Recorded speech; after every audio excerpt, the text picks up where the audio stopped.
You know, folks, last year or so, it was announced that the one of the big four Hasbro shows was finally going to be getting a theatrical release. It was finally going to hit live action, if you catch my drift.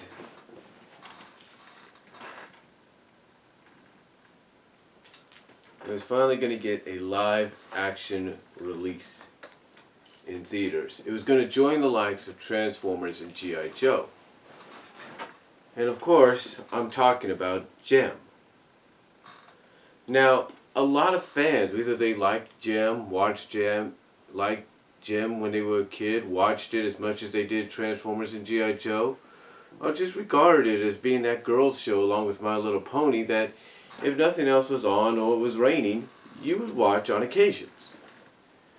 But at least you knew about it, and at least you knew it was one of the big three.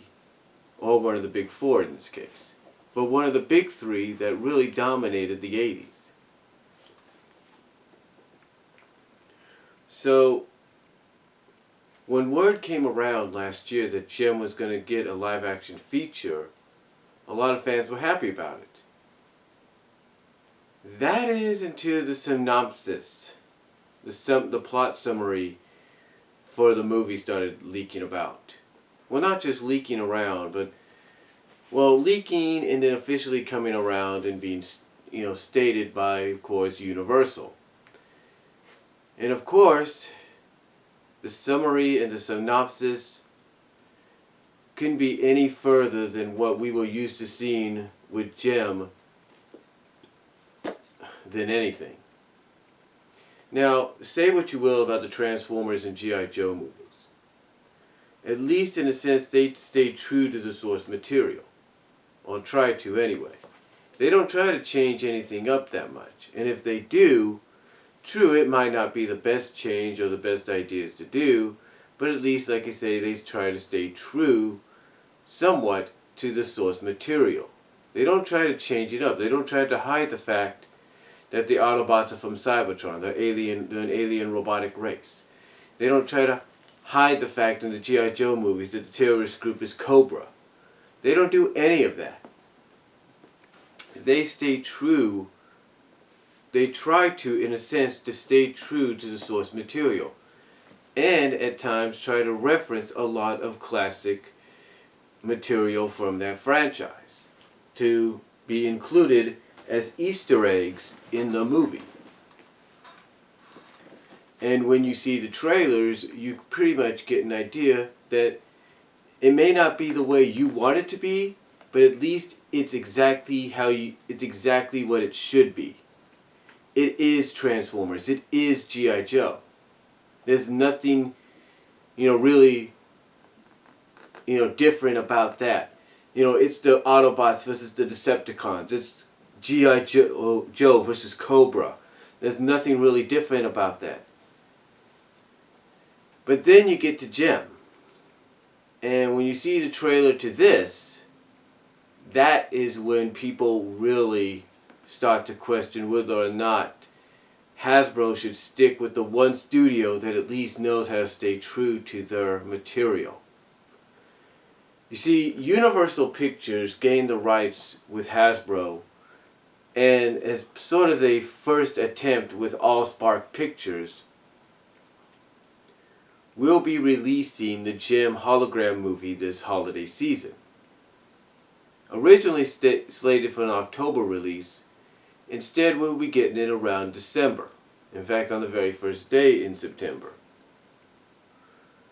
So, the trailer for the movie finally dropped. The international trailer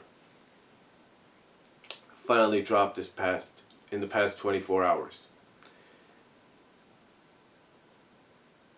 And within that past 24 hours, if not 48 hours, we have seen official photos be put online, courtesy, if you go to Facebook, you'll see the links to certain websites that'll give you those photos.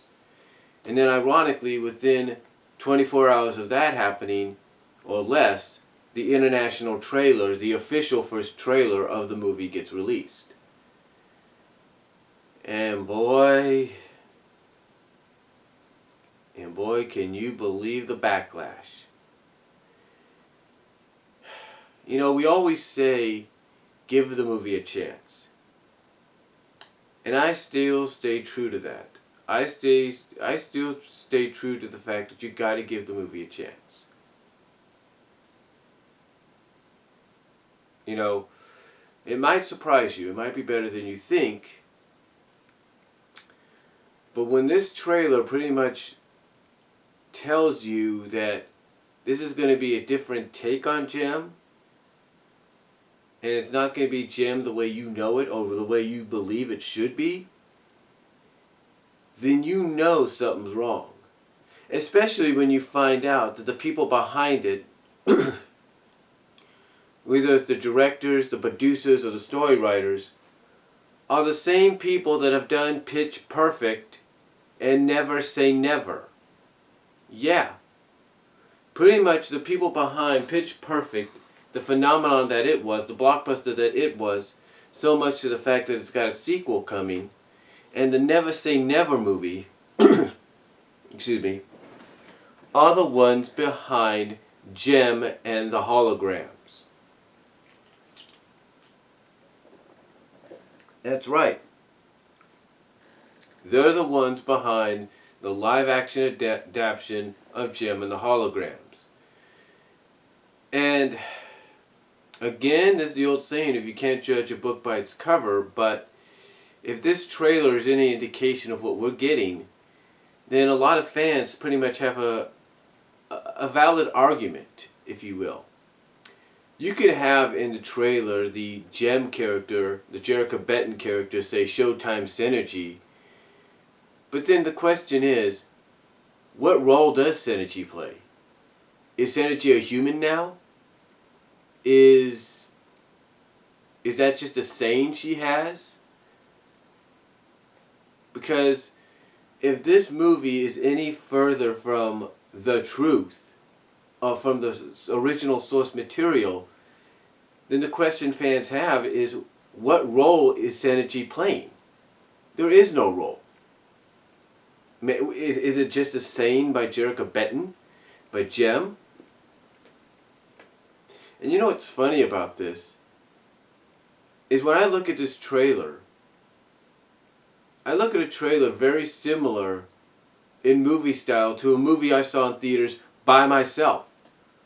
I was alone. I was the only person in the theater watching this movie. And this was a theater. This was a Gage theater.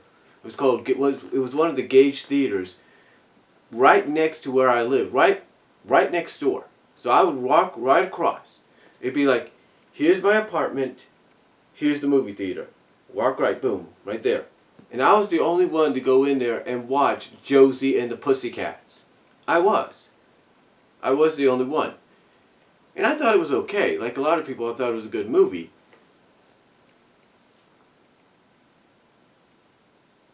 But then, you take a look at this trailer, and if this movie is any indication of what I think it is, this is nothing more than Josie and the Pussycats 2015. This is the same kind of storyline you could put together for a Hallmark movie or for ABC or Family Original Film. Something that you would see with Disney Channel's The Cheetah Girls. No offense to them.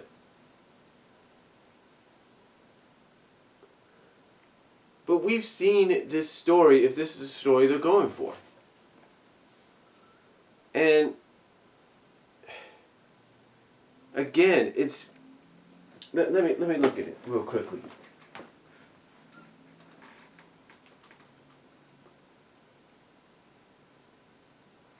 Let me look at it real quickly. But again, it's being done by the people that did Pitch Perfect, who are also doing Pitch Perfect 2 and Never Say Never.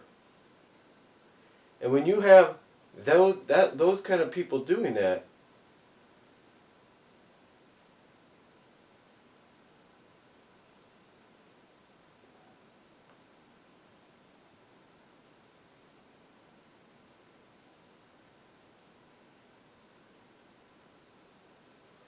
trying to see if I can find it.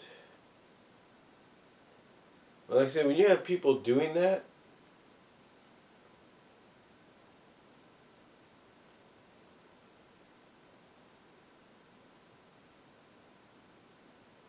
alright, the people that, okay, the person that wrote the script is Ryan Landers, and it's directed by John M. Chu. And it is a musical fantasy, an American musical fantasy drama film. And according to the poster that they have, if I can see it, if I can pull it up,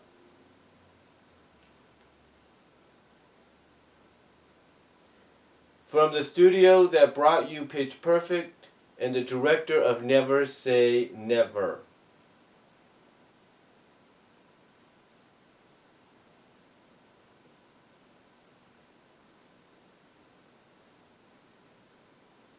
And you know what?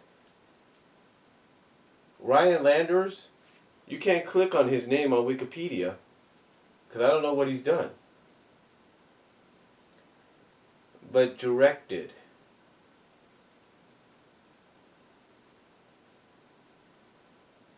By John M. Chu. The same guy that did G.I. Joe Retaliation. But did these movies. Step Up 2, The Streets, Step Up 3D, Justin Bieber, Never Say Never. Seriously?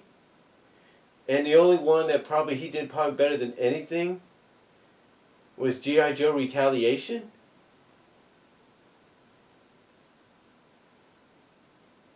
Oh, and then get this. The budget for the film, $5 million. Yeah. $5 million to make the live action feature of this. It's no wonder fans are pissed.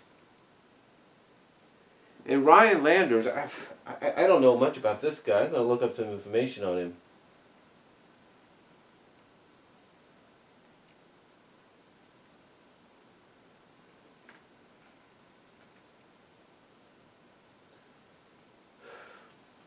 But $5 million? That's essentially almost the equivalent of what James Wolfe did. Almost the equivalent of what James Wolfe did for the Angry Video Game Nerd movie. It's almost the equivalent of a lot of those independent films. Seriously, is this what Hasbro thinks of Gem? That it's not on par? Look, again, don't judge a book by its cover, but $5 million for the budget? Seriously? I guarantee you, when this movie comes out, whether it does good or it doesn't, Hasbro is going to get it remade. I guarantee you, Gem and the Holograms, if it does not do good, not saying it won't, because it might have a following that, allows it to do good, but if it doesn't, then Gem and the Holograms are going to follow the same path of the Fantastic Four movies, and it's going to end up getting remade, and I guarantee you the remake is going to be exactly the way the fans want it. I guarantee that.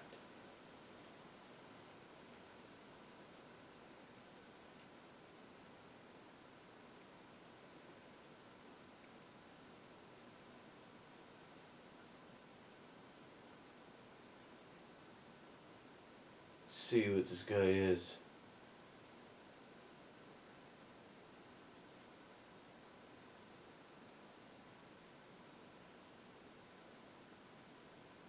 Well, he's as old as I am.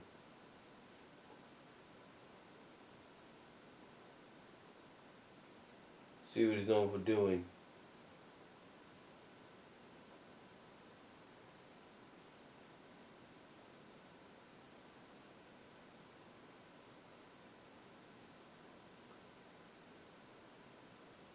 Well, according to IMDb, he's been a producer for Studio City, The Arena, and these are TV series, Masterclass TV series, Disc to Radio 360 TV series, Remix TV series, The Deal short, the LXD, the Legion of Extraordinary Dancers TV series. That's what he's been a producer on. Director, same with some of the other ones, the city ones, as well as the radio, basically the radio series, as well as Masterclass, as well as LXD, the Legion of Extraordinary Dancers, LXD, Rise of the Drifts, Game On, LXD, The Secrets of Raw, Furia, Texas, The Midnight Express short, Rider, LXD, The Legion of Extraordinary Dancers, Collision Earth TV movie, Game On, short documentary, or short, LXD, Secrets of the Raw, Furia, Texas, Midnight Express, Miscellaneous, G.I. Joe, The Rise of Cobra, Post-Graphics Supervisor, The Mummy, Tomb of the Dragon Empire, Van Helsing, and he was the assistant to Mr. Duxling. Cinematographer, G.I. Joe, Declassified video documentary, and Thanks, Van Helsing video game. Those are Ryan Lander's credentials. Now I think I can understand why fans are pissed. And you know what? He better pray, Ryan better pray to God that this movie's a success, because if it's not, then Hasbro is not going to want the guy on any of the projects again. Hasbro is going to want to bring somebody else in to do a remake. Because like I said, if the trailer and the synopsis, the plot summary, is any indication of what this movie's going to be like, and at a budget of $5 million,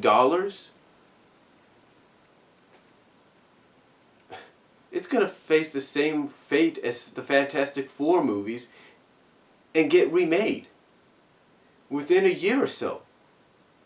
I guarantee you there's a director, a writer, and everything in negotiations with Hasbro right now to do a remake of Jem and the Holograms, or even do a sequel that at least stays true to what the movie, to what the show really is. And you know what, that's going to be kind of sad, that if a sequel happens and it stays true to, and it's basically exactly what the movie should have been, the first movie should have been in the first place. If that's kind of sad.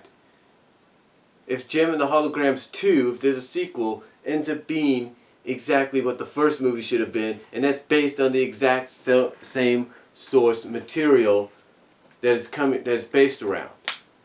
I mean, you don't just take something like Jem and the Holograms and say, okay, we're going to turn it into another version of Josie and the Pussycats movie, or we're going to turn it into a Cheetah Girl movie for theaters, or we're going to turn it into this or that.